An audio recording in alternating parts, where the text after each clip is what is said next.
In this video, we'll focus on creating and finalizing your short personal endorsement. Now, I want you to complete the exercises from the previous video before watching this video. So if you haven't done this yet, I highly recommend you pause this video and go complete the exercises from the previous video.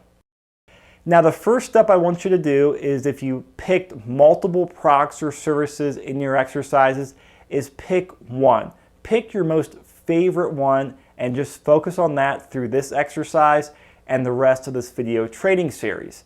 And once you get good at one, then you can go back and do your second and third and fourth script. I actually have probably about a half a dozen different ones, but I focused on doing one in the beginning because once you get good at that, doing your second, third, and fourth becomes very easy to do. So the first area in creating your personal endorsement script is you need to let people know you're in business. So here's some examples. I work in, I market a product, I represent, I run a business in, or you can use your own. But keep it very simple and keep it very short. And I highly recommend you use one of these four I just went over before you start creating your own. Now, once you've done that, move on to the second step, which is to actually create the area that focuses on the benefits and the niche. And this is really, should be 1 to 3 sentences that share the benefits of your product or service and focuses on the niche so people know who you're marketing to.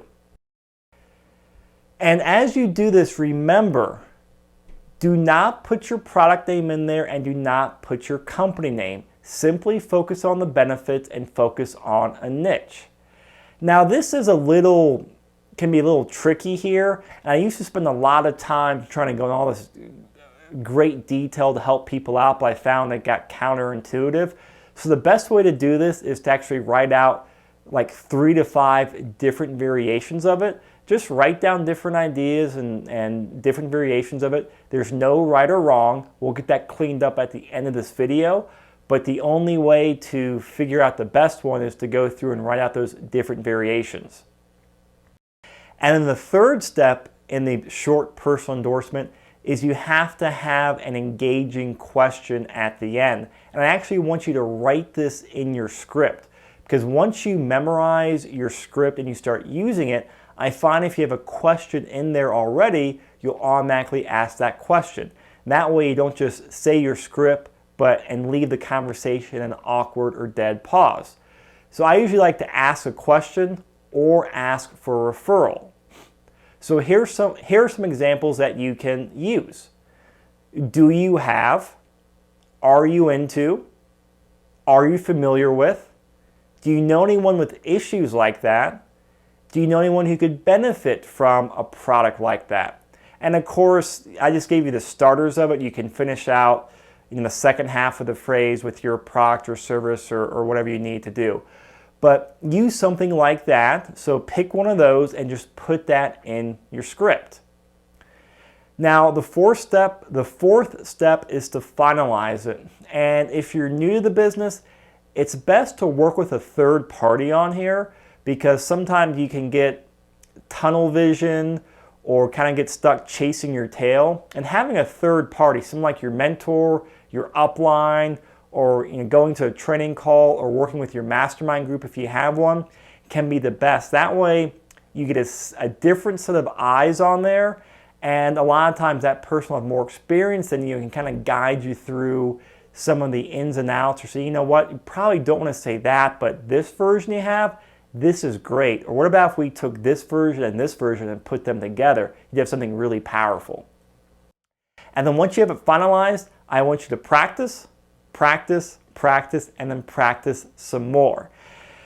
And I used to give out very specific practice 5 times a day for 7 days a week, or 7 times a day for 30 days. And I don't like doing that, because we're all different in the way we learn something and the way we go about learning it and using it. By this point, you know what works well for you. You know what you need to do to get comfortable with this script and to start using the script. So I want you to write out a plan for how often you'll practice it, and for how many days, and then let your mentor or that third-party person you're working with know so he or she can hold you accountable. And some ways I've practiced it is I'll either write it out, or I'll practice saying it in front of the mirror, or the absolute best way to do it is to actually record yourself saying it, or record yourself on video is actually the best way to do it. We all have smartphones or computers now with webcams, so there shouldn't be any reason why you couldn't record yourself. And I know you're going to say, oh, I hate the sound of my own voice, or I hate the way I look on camera. You know what? Get over it, because if you do that, you'll deliver it much better.